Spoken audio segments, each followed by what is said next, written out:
সাদাফ আছেন? জি ভাই, আমি আছি। কেমন আছেন ভাই? আলহামদুলিল্লাহ ভাইয়া, আপনাদের দোয়াতে আলহামদুলিল্লাহ অনেক ভালো আছি। প্রথমত আপনাকে অনেক ধন্যবাদ, কারণ হচ্ছে আপনি কথা রেখেছেন। আর আমি আমার কথা রেখেছি, এই জন্য আপনিও আমাকে ধন্যবাদ দেওয়া উচিত, কারণ জি হচ্ছে ভাইয়া, আপনারা আপনাদের পুরো অ্যাডমিন টিম সাথে ছিল, আমি সাইদ বলি ভাই।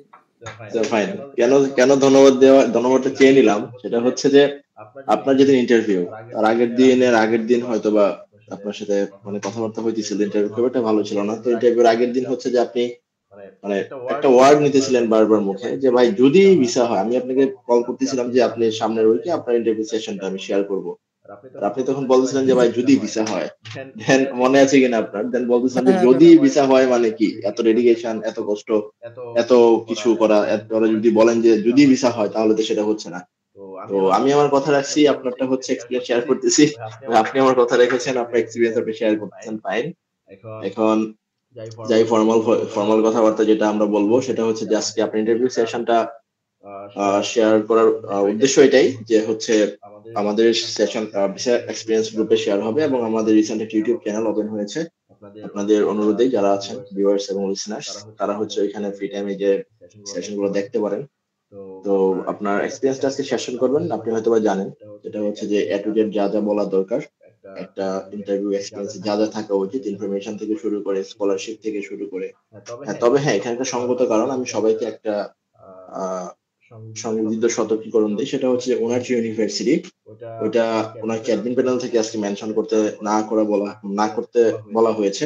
তো সাদাব ভাই, আপনি হচ্ছে আপনার ইউনিভার্সিটি নেমটা আজকে এখানে মেনশন করবেন না, জি অ্যাডমিন প্যানেল থেকে আপনাকে হচ্ছে রিকোয়েস্ট করা হলো। আর এই সঙ্গত কারণে এটা কেউ ওনাকে ইনবক্সও করবেন না, প্লাস আমাদেরকে জিজ্ঞেস করবেন না যে ওনার ইউনিভার্সিটি কোনটা। এখানে একটা কি বলে একটা কারণ আছে, কারণটা থাকার কারণে হচ্ছে ইউনিভার্সিটির নামটা মেনশন আমরা করছি না। আমরা সচরাচর এটা করি না, সব ইন্টারভিউ সেশনে প্রোগ্রামের নাম, ইউনিভার্সিটির নাম সবকিছু বলে দেওয়া থাকে, বাট এখানে একটু স্পেসিফিক প্রবলেম থাকার কারণে এটা আমরা মেনশন করব না। তো আশা করি এটা সবাই বুঝতে পারবেন। আর বাদ বাকি সবকিছু হচ্ছে যে যা যা বলা উচিত অ্যাজ ইউজুয়াল ফর্মালি, যাতে আপনার জুনিয়র কমিউনিটি যারা আছে ভবিষ্যতে, তারা যেন হেল্পফুল হয়, তারা যেন আপনি ইন্টারভিউ সেশনটা থেকে কোনো তথ্য যদি খুঁজতে চায় যেন পায়। ভিসা ইন্টারভিউ যখন দিয়েছেন কি কি প্রবলেম ফেস করেছেন, সেশনের কি বলে ওই এম্বাসির ভিতরে আপনি কি কি দেখেছেন, ওভারঅল একটা সিনারিও আপনি তুলে ধরবেন আজকে, যেটা দ্বারা হচ্ছে যে আমরা এখানে বসে ইমাজিন করতে পারি যে ওইখানে ওই দিন আপনার সাথে কি ঘটেছিল। তো আর আপনার ওভারঅল সেশনটা হচ্ছে আমরা একটু রেকর্ড করতেছি, সেটা এক্সপিরিয়েন্সটা শেয়ার করার জন্যই। তো আপনার কাছে পারমিশন আশা করতেছি আচ্ছা সাদাব ভাই। জি ভাই, আমি বুঝতে পারছি। ওকে, সো ওকে ফাইন, হয়তো আপনি ফার্স্ট থেকে শুরু করেন, আমি হচ্ছে মাঝখানে ইন্টারাপ্ট করবো না, আপনি একদম শেষ করেন আপনার মতো করে যেভাবে পারেন, নো প্রবলেম, আচ্ছা, যত আমি সময় আমি নেন। রিকোয়েস্ট করব যে যদি আমি কোনো কিছু মিস করি, আপনি অবশ্যই আমাকে ওই বিষয়টা ইয়ে করবেন, কারণ আমি এর আগে হচ্ছে ওইভাবে দাদা, ওই তোমার ভয়েসটা অনেক ছোট। তুমি মনে হয় স্পিকারটা একটু ঠিক করো, না হলে একটু ফ্ল্যাগ আউট করে ফেলো। ও আচ্ছা, একটু সাউন্ড কম আসতেছে। ওকে, সাউন্ড কম আসতেছে, হচ্ছে যে অনেক কম। মাইক্রোফোন খুলে ফেললেও চলবে, হ্যাঁ। আর পার্ট আর এই হচ্ছে মানে ইন্টারভিউর যে পার্টস গুলো বলে দিলাম, আর এর মাঝখানে তুমি যদি চাও, সরি তুমি করে বলে ফেললাম, না না আপনি ভাই, যদি বলেন চান, বলেন। ওকে ফাইন, আপনি যদি চান সেক্ষেত্রে হচ্ছে আমাদের যে সেশনটা ছিল আপনার সাথে, সেশনটা আমার সাথে হয়তো বা আপনি কয়েকবার, আপনাকে একবার লাইভে মনে হয় আমি ঝাড়ি দিছিলাম ইন্টারভিউ 2 দিন আগে, যাই হোক। তো জি এটার জন্য মনে কিছু করবেন না, এগুলো হচ্ছে আপনাদের জন্যই, একটা না না ভাই, এটা অনেক হেল্পফুল ক্যান্ডিডেটের ছিল। জন্য। কারণ একটা অ্যাপ্লিকেন্টের প্রতি যখন অনেক বেশি মানে হোপ থাকে, তখন ওই হোপ অনুযায়ী যদি তার মানে ফিডব্যাক না পাই, বা তার যদি ওরকম কোনো পারফরমেন্স না পাই, তখন স্বাভাবিকভাবে একটু খারাপ লাগাটাই স্বাভাবিক। তো এই সেশন সম্বন্ধেও আপনি চাইলে বিস্তারিত শেয়ার করতে পারেন, যেন বাকি অডিয়েন্সরাও যেন বুঝতে পারে আর কি। তো ফাইন, আপনি স্টার্ট করেন, মাঝখানে কিছু প্রয়োজন হলে আমি আপনাকে ইন্টারাপ্ট করবো। জি, okay okay, okay, thank you so much opportunity দেওয়ার জন্য। আর আসসালামু আলাইকুম যারা লাইভে আছেন। তো আমি হচ্ছে ব্যাচেলার্স ক্যান্ডিডেট, এবং আমার হচ্ছে ইনিশিয়াল ডেট ছিল সেপ্টেম্বর 25, অ্যান্ড আমি হচ্ছে ইয়ার করে সেটা মার্চ 2011 নিয়ে আসছিলাম। তো আমি বেসিক্যালি আমার হচ্ছে ইন্টারভিউ ছিল 9:30টার দিকে, এবং আমি হচ্ছে এমবাসিতে উপস্থিত হয়েছিলাম অ্যাপ্রক্সিমেট 8:50-এর দিকে। তো ওইখান থেকে আমাকে হচ্ছে ইয়ে করে, মূলত মানে টাইম অনুযায়ী ওরা হচ্ছে কল করে যে কার কখন ইন্টারভিউ, এবং ওদের একটু আগে নেয় যাদের একটু আর্লি থাকে। তো আমাকেও ওই হিসাবে হচ্ছে ডেকেছিল, এবং গেটের সামনে উনি হচ্ছে পাসপোর্টের পিছনে ডিএস এর স্টিকারটা উনি লাগান। তো ওইখান থেকে ডিএস স্টিকার লাগানোর পরে একদম মেইন গেটের সামনে আরেকটা সিকিউরিটি গার্ড থাকে, উনি হচ্ছে পাসপোর্ট এবং হচ্ছে I-20 চেক করে, তারপর ওখান থেকে হচ্ছে রিলিজ করে আর কি, যাওয়ার অনুমতি দেয়। তো ওখান থেকে ঢোকার পরে একটু মানে হাতের ডানে গেলে একটা সিকিউরিটি চেক আছে। তো ওইখানে মূলত জাস্ট বডিটা চেক করে, কোনো আনএথিক্যাল জিনিস আছে কিনা এগুলো চেক করে, অ্যান্ড দেন ওরা ছেড়ে দেয়।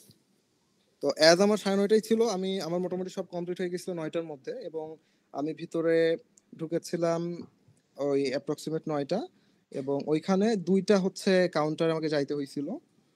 ফার্স্ট অফ অল হচ্ছে পাসপোর্ট চেকিং এর জন্য কাউন্টার সম্ভবত 5 ছিল আমার, এবং ফিঙ্গারপ্রিন্টের জন্য কাউন্টার 7। এইটা 2টা দেওয়ার পরে হচ্ছে ওখানে অনেক লং লং 3টা ব্রেঞ্চ ছিল ওইখানে, মানে অ্যাজ পার সিরিয়াল র্যান্ডমলি ওরা হচ্ছে এক একটা হচ্ছে কাউন্টারে অ্যালট করা ছিল। আমার ক্ষেত্রে আমার যতদূর মনে পড়ে অ্যাক্টিভলি 3টা কাউন্টারে ইন্টারভিউ নিচ্ছিল, কাউন্টার 8, কাউন্টার 10 অ্যান্ড 11। তো এইভাবে হচ্ছে ওরা কল করার পরে আমার র্যান্ডমলি আমার হচ্ছে কাউন্টার নাম্বার 10-এ আর কি ওরা দিয়েছিল। ওইখানে আমি যেটা দেখছি, ফার্স্ট অফ অল আমার আমার যেটা ইনিশিয়াল অবজারভেশন ছিল যে যে কয়েকটা হচ্ছে F1 ক্যান্ডিডেট ছিল, এটা সংখ্যা খুবই কম, ম্যাক্সিমাম ছিল হচ্ছে ফ্যামিলি ভিসা, এবং কয়েকটা ছিল আপনার হচ্ছে সরকারি, মানে ওদের রেড পাসপোর্ট ছিল সম্ভবত, যতদূর আমি নোটিস করছি, এবং গভর্নমেন্ট এমপ্লয়ি ছিল, C1 B I guess visa ওদের আর কি ক্যাটাগরি। তো F1 ক্যান্ডিডেট তুলনামূলক কম ছিল। আমার সাথে একটা ভাইয়ার আর কি লাইনে কথা হয়েছিল, উনি হচ্ছে ফুললি ফান্ডেড ছিল মাস্টার্সের। তো উনি আমার আগেই ফেস করেছিল, অ্যাপ্রক্সিমেট 10 মিনিটস আগে হবে, এবং উনিও আলহামদুলিল্লাহ ভিসা পেয়ে গেছিল।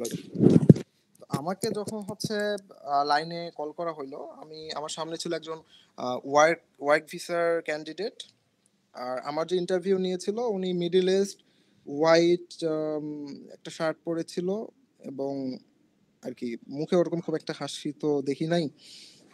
তো ফার্স্ট অফ অল আমি হচ্ছে যখন সামনে গেলাম, মানে আমার সিরিয়াল আসলো, তো আমি গ্রিটিংস জানালাম, এবং উনি হচ্ছে আমার I-21 পাসপোর্টটা হচ্ছে হ্যান্ড ওভার করতে বললো, এবং সেটা করার পরে সর্বপ্রথম উনি I-20 দেখে বললো যে হোয়াই দিস কলেজ। তো যখন আমি এটা আর কি বলতেছিলাম, আমি এটা একটা জিনিস হচ্ছে মেনশন করতে চাই, সেটা হচ্ছে যে আমি যেই প্রিপারেশনটা নিয়েছিলাম আমার টাইমটা খুবই শর্ট ছিল। আমি 5 ডেজের মতো টাইম পেয়েছিলাম সব মিলাই, এবং ইমিডিয়েটলি হচ্ছে অ্যাডমিন ফাইলের সাথে যোগাযোগ করছিলাম যে এরকম আসলে আমার কন্ডিশনস। তো ওনারা আমাকে অনেক হেল্প করছে, আমি এটা পরে বলবো আর কি লাস্টের দিকে।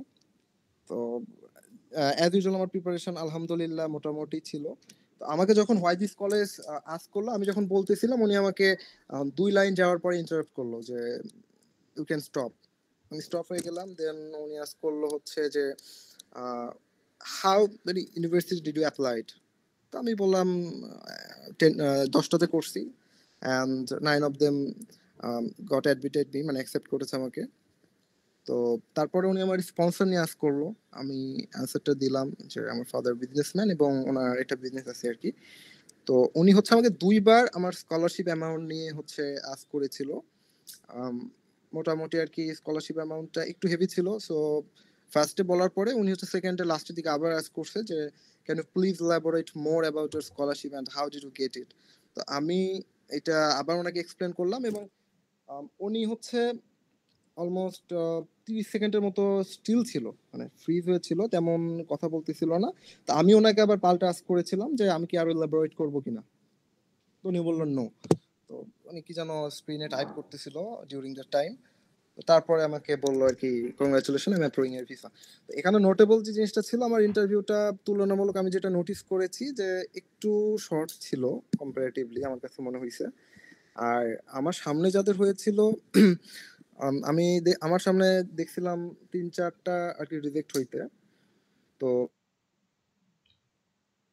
আমি হচ্ছে সিনিয়র থাকবে যারা মাস্টার্স এবং হয়তো জুনিয়র থাকবে যারা ব্যাচেলার্সে যাচ্ছে। তো আমার কথা হচ্ছে যে ওইখানে একটু মানে এনভায়রনমেন্টটা মনে হইতে পারে নার্ভাস, বাট আসলে নার্ভাস হইলে আসলে প্রবলেম। তো এটা নিজেকে একটু ইয়ে করতে হবে। আর এখন এটা এটা মোটামুটি ছিল আমার আর কি ইন্টারভিউ এক্সপিরিয়েন্স, যেটা আমার সাথে যেটা হয়েছিল। আর এখন আমি বলি যে আমার কিভাবে হচ্ছে এই গ্রুপটা মানে ভাইয়ার অ্যাডমিনরা আমাকে কিভাবে হচ্ছে হেল্প করেছিল। তো বেসিক্যালি আমি হচ্ছে করেছিলাম মার্চের 1 তারিখে এবং ওইটা ইনস্ট্যান্টলি অ্যাপ্রুভ করেছিল। তো আমি যখন 11-এ নেই, আমার হচ্ছে ডিএসটা আর কি আপডেট করা ছিল না, এই জন্য আমার মোটামুটি মোর দেন 7 ডেজের একটা গ্যাপ নেওয়া লাগছিল। আর ভাইয়াদের এখানে এনরোল আমি হবো হবো মানে বলছিলাম, বাট আর কি হওয়া হয় নাই। তো পরে হচ্ছে 2 দিন পরে হয়েছিলাম, ওই জন্য 5 ডেজের মতো টাইম পেয়েছিলাম। তো অ্যাকচুয়ালি এটা আমাকে মানে অনেকভাবে হেল্প করেছে, স্পেশালি কনফিডেন্স বিল্ড আপ, এবং ওনারা যেই সার্ভিসটা দিছে আমি মনে করি টোটালি ওর্থ ইট। এটা 5K অ্যাকচুয়ালি আমার কাছেও হেভি মনে হয়েছিল প্রথমে, যেহেতু আমি কলেজ আমি টোটালি নিজে করছি, সেলফ ছিলাম, কোনো এজেন্সি বা কোনো এর সাথে আমার কানেকশন ছিল না। কলেজ নিয়ে আইডিয়া মোটামুটি থাকলেও যেহেতু embassy it's a different part, এটা আসলে আমার এরিয়ার মধ্যে ছিল না, বা আমি আসলে ওই রিসার্চটা করার টাইমও পাই নাই, শর্ট টাইম ছিল। তো আমি হচ্ছে ভাইয়াদের ফ্রিতে অনেক আস্ক করেছিলাম, এবং আরিয়ান ভাইয়া, তারপর নয়ন ভাইয়া, সাইব ভাইয়া, এনারা খুবই পোলাইট ভাবে মানে আমাকে সাপোর্ট দিয়েছিল, মানে ওয়ান অন বেসের আগেই। তো তারপরে হচ্ছে আমি it's kind of personal, but তাও বলি যে আমার কাছে 5K একটু বেশি মনে হয়েছিল, এবং দরকার তখন আমার কাছে আসলে 5K ছিল না। তো আমি আমার ফ্রেন্ডের কাছ থেকে আর কি নিয়েছিলাম টাকাটা ইনিশিয়ালি, যে এনরোল হওয়া লাগবে। তো তারপরে ভাইয়াদের ব্যাচে এনরোল হইলাম। তো ফার্স্টে আমার ভাইয়ারা আরো ভালো বলতে পারবে যে আমার একটু কনফিডেন্স লো ছিল। আর যারা হচ্ছে গত মকে ছিল লাস্টের দিকে, তারা হয়তো জানবে যে আমি একটু ঘাবড়ে গিয়েছিলাম পাবলিক প্ল্যাটফর্মে, যেহেতু এর আগে কখনো ওইভাবে আমি ফ্রি মকও দেই নাই। সো একটু ঘাবড়ে গিয়েছিলাম, বাট প্রিপারেশন এত পার্সোনালি ভালো ছিল। বাট এখানে ডিফারেন্সটা হচ্ছে যে যতই প্রিপারেশন নেওয়া যাক, কিন্তু অনেক সময় ভিসা অফিসার এবং হচ্ছে পাবলিক প্ল্যাটফর্মে অনেক সময় একটু ঘাবড়ে যাওয়া লাগে। এই জন্য হচ্ছে নোমান ভাই প্রথমেই বললো যে, মানে নোমান ভাই আমাকে একটু বলছিল, একটু কড়াকড়ি বলছিল যে ভাই এভাবে প্রিপারেশন নিলে তো অ্যাকচুয়ালি প্রবলেম। তো এটা আসলে খুবই পজিটিভলি ছিল। তারপরে আমি আরো ডেডিকেটেড ভাবে প্রিপারেশন নিয়েছিলাম। তো আমি বলবো যে যাদের হচ্ছে এরকম হেজিটেশন থাকে, তারা হচ্ছে ভাইয়ের সাথে কনসাল্ট করতে পারে, সেটা ওয়ান অন ব্যাচ বা এমনি নর্মালি ফ্রি মক হইলেও করতে পারে। এটা আমার জন্য রিয়েলি হেল্পফুল ছিল, স্পেশালি কনফিডেন্স বিল্ড আপ। এবং মক আমি দিয়েছিলাম মোটামুটি 8-10টার মতো মক দিয়েছিলাম যখন টাইম পেয়েছিলাম আর কি। তো ভাই এটা হচ্ছে ছিল আমার ওভারঅল মক সেশন। অ্যান্ড আমি পার্সোনালি হচ্ছে 3টা ভাইয়ের কাছেই গ্রেটফুল যে তারা আমাকে অনেকভাবে কনফিডেন্স বিল্ড আপে সাহায্য করছিল। তো এই তো that's it আর কি। Okay fine. এখন ব্যাপারটা হচ্ছে আহ, আমার কথা মনে রিপিট করতেছে। আচ্ছা ওকে, এখন ফাইন। তো এখানে সবার উদ্দেশ্যে যেটা বলবো, সাদাব ভাই হচ্ছে আমাদের এখানে আসবে আসবে করে হচ্ছে কিছু প্রবলেমের জন্য হচ্ছে এনরোল করেছেন দেরিতে। মানে মোস্ট প্রবাবলি হচ্ছে 5 দিন সময় ছিল না। আর আমাদের সর্বনিম্ন সেশন যেটা সেটা হচ্ছে 7 দিনের। তো ওনার প্রেজেন্টেশন ইমিডিয়েটলি দেওয়া হয়। প্রেজেন্টেশন দেওয়ার পরে হচ্ছে ওনাকে একটা কথাই বলা হয়, ডিক্লেয়ার করা হয় যে আপনার যে ধরনের হেল্প প্রয়োজন ওভারঅল সব ধরনের হেল্প আমরা এনি টাইম করতে রাজি আছি, বাট আমাদের ভিসা অ্যাপ্রুভাল লাগবে। তো ওপেনলি বলে দেওয়া হয়েছিল, গ্রুপে এখনো আছে পিন পোস্টটা। তো প্রথম দিকে হচ্ছে ওনার প্রিপারেশন 2-1টা মক দেওয়ার পরে ভালোই আমরা দেখতেছিলাম, বাট একটা সময় যাওয়ার পর আসলে ওনার পারফরমেন্সটা ড্রপ হচ্ছিল ফ্রিকুয়েন্টলি। যখন উনি পাবলিক সেশনে যাচ্ছিলেন তখনই ড্রপ হচ্ছিল। এমনও হয়েছে লাস্টের টাইম যে দিনে 1টা 2টা করে মক নেওয়া লাগছে, কিন্তু ইমপ্রুভমেন্ট তেমন একটা হচ্ছিল না। লাস্টের দিকে যখন দেখলাম যে না মোটামুটি ভালো, হঠাৎ করে ইন্টারভিউর একদিন আগে মেবি একদিন আগে ওনার পারফরমেন্স একেবারেই ডাউন হয়ে যায় পাবলিক সেশনে, 1 দিন কি 2 দিন আগে। তো আপনারা হয়তো বা তখন ছিলেন গত সপ্তাহে। তার হচ্ছে ওনাকে বললাম যে ভাই এইভাবে যদি আপনি মানে কি বলে ডেলিভারি এম্বাসিতে দেন, ডেফিনেটলি আপনার বিষয়টা হবে না। তো আপনার হাতে এখন 48 ঘন্টা সময় আছে, আপনি ডেফিনেটলি আরো ভালোভাবে প্রিপারেশন নেন। 48 ঘন্টা সময় অনেক সময়, 1টা ঘন্টাকে আপনি একদিনের সমান মনে করে প্রিপারেশন নিতে হবে। তো তারপরের দিন উনি যথারীতি আবারও মক প্র্যাকটিস করে, এবং তখন তো আমরা পাবলিক সেশন কোথায় পাবো? তো আমাদের ফ্রি সেশন অন্য যে মানে অ্যাপ্লিকেন্টরা আছে ওনাদেরকে অ্যাড করেছিলাম, হয়তো 1-2 জনকে অ্যাড করে ওনাকে একটা পাবলিক প্ল্যাটফর্মে একটা পরিবেশ দেওয়া হয়েছিল। আল্লাহ ভরসা লাস্ট ওনার ভিসাটা হয়েছে। তো আমরা মোটামুটি কনফিডেন্ট ছিলাম যে সাদাব ভাই যে ন্যাচারাল যে প্রিপারেশনটা, ন্যাচারাল যে ডেলিভারিটা, ওটা যদি উনি জাস্ট দিয়ে আসতে পারেন, আর যেগুলো আমরা হচ্ছে যে উনিকে গাইড করতেছিলাম, এগুলো যদি পারফেক্টলি ডেলিভারি করে আসতে পারেন, আর যদি রিজিকে থাকে ভিসা আটকানোর কারো কোনো পাওয়ার নেই। বাট যদি এখানে যে ঘাবড়ায় দেন, এটা সবার উদ্দেশ্যে বলতেছি, আপনার যত ভালো প্রিপারেশনে থাকুক, যত ভালো প্রোফাইলে থাকুক, আপনার টিচিং অ্যাসিস্ট্যান্টশিপ থাকুক, আপনার গ্রাজুয়েট বলে অ্যাসিস্ট্যান্টশিপ থাকুক, কোনো কিছুই এখানে কোনো প্রকার মানে পজিটিভনেস কাজ করবে না যদি না আপনার বিশ্ব অফিসারের সামনে যে আপনি কনফিডেন্টলি কথা বলতে না পারেন। আর যে পিএইচডি অ্যাপ্লিকেন্ট যারা আছেন বা ফুল ফান্ডে যারা পেয়েছেন ইউনিভার্সিটি থেকে, আপনার রিসার্চ এক্সপিরিয়েন্স, তারপর হচ্ছে আপনার টিএ বা জিআই হিসেবে আপনার কাজ কি, এগুলো যদি সুন্দরভাবে আপনি এখানে ব্রিফলি এক্সপ্লেন করতে না পারেন ভিসা অফিসারের সামনে, ডেফিনেটলি আপনাকে ভিসা দিবে না। এটাই হয়ে আসছে, এটা আমাদের মুখের কথা না, এটা আমাদের অবজারভেশন। আপনাদের অবজারভেশন যদি দেখে থাকেন, একটু খোঁজ খবর নিয়ে থাকেন, এখন এম্বাসিতে তাই হয়ে আসতেছে। আর বর্তমান এম্বাসির পরিস্থিতি আপনারা সবাই জানেন। আর মোস্ট মানে সব কথা শেষ কথা যেটা এটাই, আপনি ইন্টারভিউ যদি ভালো দিতে পারেন, আপনার লাকে যদি থাকে, ডেফিনেটলি ভিসা হবে। আর কেউ এখন আসে পার্সোনালি জিজ্ঞেস করে না যে ভাই ভিসা রেশিও কেমন। ভিসা রেশিও, হ্যাঁ একটা জিনিস থাকে যে ভিসা ফ্লোটা কেমন হচ্ছে, স্বাভাবিকভাবেই স্প্রিং সেশনে, সামার সেশনে, ফল ইনটেক থেকে একটু ভিসা রেশিওটা কম থাকে। রেশিও বলতে আমি এটাই বোঝাবো, অ্যাপ্রুভাল রেটটা কম থাকে। কেন অ্যাপ্রুভাল রেট কম থাকে? আপনার যদি 10 জন অ্যাপ্লিকেন্ট ইন্টারভিউতে যায়, আপনার হচ্ছে কি 5 জন ভিসা পাবে। যদি 100 জন যায়, 50 জন ভিসা পাবে। স্বাভাবিকভাবে যখন অ্যাপ্লিকেন্ট বেশি, লাইক ফল, তো এখানে অ্যাপ্রুভালও বেশি হয়। তো এটাই হচ্ছে সিস্টেম। তো এখানে আসলে রেশিও বলে কোনো লাভ নাই। আমাদের দেখা লাস্ট 2 মাসে 8 থেকে 10 জন পিএইচডি অ্যাপ্লিকেন্ট হবে রিফিউজড হয়েছেন। তো আমাদের 1-to-1 দেখা যায় যে মোস্ট অফ দ্য টাইম অনেক পিএইচডি অ্যাপ্লিকেন্ট আছেন, এখনো 2 জন বা 3 জন আছেন এনরোল, খুব শীঘ্রই হচ্ছে ইন্টারভিউ দিবেন। বাট আপনার চিন্তা করলেই বুঝতে পারেন যে ওনাদের প্রোফাইল নিয়ে কতটুকু সিরিয়াস। একজন পিএইচডি অ্যাপ্লিকেন্টের ভিসা অলরেডি অ্যাপ্রুভ হয়েই থাকে, জাস্ট 2টা আনসার যদি সে ঠিক মতো দিতে পারে। বাট ওনারা কোনো ধরনের রিস্ক নেন নাই। আপনারা হয়তো এক্সপিরিয়েন্স শুনে আসছেন, রাহুল ভাইয়ের এক্সপিরিয়েন্স শুনে আসছেন, হিমাদ্রি ভাইয়ের এক্সপিরিয়েন্স শুনে আসছেন। ওনারা আমাদের 1-to-1 সেশন পিএইচডি তে ছিল। তো ওনাদের মতো সিরিয়াস হইতে হবে। আমরা বলবো না আমাদের 1-to-1 সেশনে আসেন, বাট ইন্টারভিউটাকে আপনারা এতটুকুই সিরিয়াসলি নেন যেন হচ্ছে যে কোনো ধরনের যেন কোনো ল্যাকিংস আপনার প্রোফাইলে না থাকে। অন্তত নিজের বেস্ট, যেটা নিজে যতটুকু যোগ্য, এটা যেন আপনি ইন্টারভিউতে ভিসা অফিসারের সামনে প্রুভ করে আসতে পারেন। বাদ বাকিটা হচ্ছে আপনার রিজিকের উপর, আপনার লাকের উপর, এবং আপনার যা আছে রিজিকে তাই হবে। তো এটাই হচ্ছে কথা। আর সাদাব ভাইকে হ্যাঁ অনেক অনেক থ্যাঙ্কস, অনেক অনেক কংগ্রেচুলেশন, অনেক অনেক দোয়া থাকবে, ভবিষ্যতে আর অনেক আগায় যাবেন ইনশাল্লাহ। আর হচ্ছে যে একটা রিকোয়েস্ট থাকবে আপনার কাছে, সাদাব ভাই শুনতে পাচ্ছেন কি আমাকে? জি জি ভাই, শুনতে পাচ্ছি। রিকোয়েস্টটা থাকবে, যেটাকে আমি সবাইকে যেটা বলি সেটা হচ্ছে যে ইন ফিউচার আমাদের এইচএসডি কমিউনিটি হোক বা আমাদের যে কোনো কমিউনিটি থেকে হোক, আমরা সবাই সবাই হচ্ছে একটাই ডেস্টিনেশন, ইউএস এর উদ্দেশ্যে যাওয়ার স্বপ্ন দেখতেছি। এবং আলটিমেটলি যদি আল্লাহ যদি রিজিকে রাখে, আমরা ওইখানেই যাব। বাট যখন আপনি চলে যাবেন, যদি আমাদের মেম্বার্সদেরকে কোনো ধরনের হেল্প করার মতো অপরচুনিটি থাকে, বা কেউ যদি কখনো রিচ করে, হয়তো বা আপনার এক্সপিরিয়েন্স আজকে থেকে 2 বছর পরে অনেকে শুনতে পারে, বা 5 বছর পরে অনেকে শুনতে পারে, তখন আপনি হয়তো আরো অনেক বেশি বেটার পজিশনে থাকবেন, কাউকে লিড করার মতো পজিশনে থাকবেন। লাইক আপনি ধরেন আপনি ইউনিভার্সিটির পিএইচডি মানে প্রফেসর হয়ে গেলেন, পিএইচডি থাকলে হতেই পারেন, অস্বাভাবিক কিছু না। প্রফেসর হলেন, আপনার একটা রিসার্চ ল্যাব হলো, তো সেক্ষেত্রে দেখা যাবে যে আপনার গ্রাজুয়েট অ্যাসিস্ট্যান্ট হিসেবে অনেক সময় অনেককে হায়ার করতেই হবে। আল্লাহ অনেক বড় করুক, অনেক দূরে নিয়ে যাক, হয়তো আমরাও এক সময় যাব। ওই সময় হচ্ছে যে আমাদের দেশটাকে, আমাদের যে মেম্বার্স গুলো আছে, আমাদের যে কমিউনিটি গুলো আছে, এদেরকে হেল্প করে ট্রাই করবেন যদি একটু হেল্প সিকার হয়। এটাই থাকবে আপনার প্রতি রিকোয়েস্ট আর কি।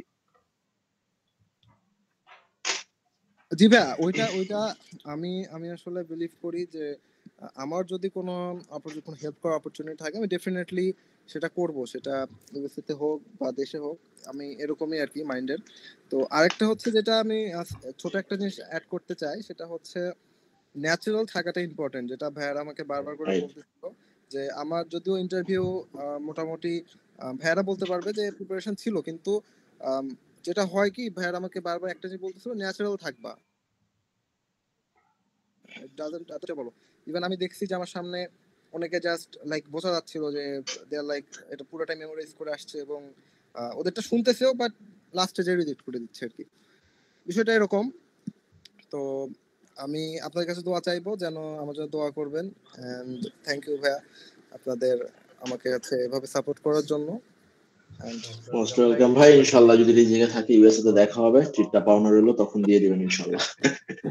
ঠিক আছে, অবশ্যই। ওকে ওকে সাদাব ভাই, আপনি এখন তাহলে মিউটে যেতে পারেন। যদি কিছু বলার থাকে সবার উদ্দেশ্যে বলতে পারেন। না ভাইয়া, ঠিক আছে, আমি মোটামুটি ডান। আর যদি ভাইয়া কোনো রকমের আমার হেল্প করতে পারি তাহলে অবশ্যই আমাকে জানাবেন। হ্যাঁ, ইনশাল্লাহ আমাদের এজেন্সি প্ল্যাটফর্ম থেকে যদি কেউ যায় আমরা ডেফিনেটলি আপনাকে হেল্প করার জন্য পাঠাবো। ইনশাল্লাহ আপনি হেল্প করবেন সে আশা রাখি। ওকে ভাই, অল দ্য বেস্ট, অনেক অনেক দোয়া এবং ভালোবাসা। Thank you so much. আসসালামু আলাইকুম। ওয়ালাইকুম আসসালাম। তো আজকে আমাদের এক্সপিরিয়েন্স সেশনটা মক সেশন চলবে। এক্সপিরিয়েন্স সেশনের পরে এক্সপিরিয়েন্স সেশনটা এখন অফ করে দিচ্ছি।